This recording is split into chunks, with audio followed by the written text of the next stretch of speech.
বিক্রয় মূল্যের উপর 10% ক্ষতি হলে ক্রয় মূল্যের উপর শতকরায় ক্ষতি কত? ধরি যদি বিক্রয় মূল্য 100 টাকা হয়,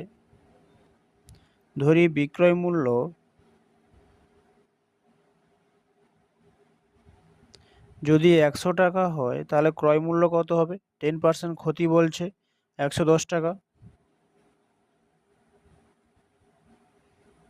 ক্রয় মূল্য ইকুয়াল টু 110 টাকা।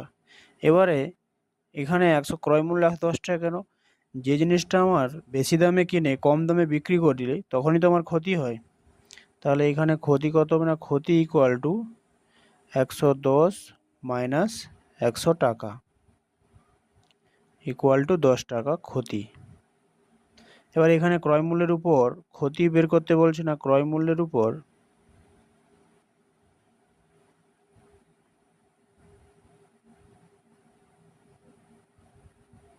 ক্ষতি ইকুয়াল টু ক্ষতি বাই ক্রয় মূল্য ইন্টু 100% ইকুয়াল টু ক্ষতি কত হবে? না, ক্ষতি আমার 10 টাকা, ক্রয় মূল্য কত? 110 ইন্টু 100%। এই শূন্য কাটলে 100/11% ইকুয়াল টু কত? 9.1%। তাহলে ক্রয় মূল্যের উপর শতকরায় ক্ষতি 9.1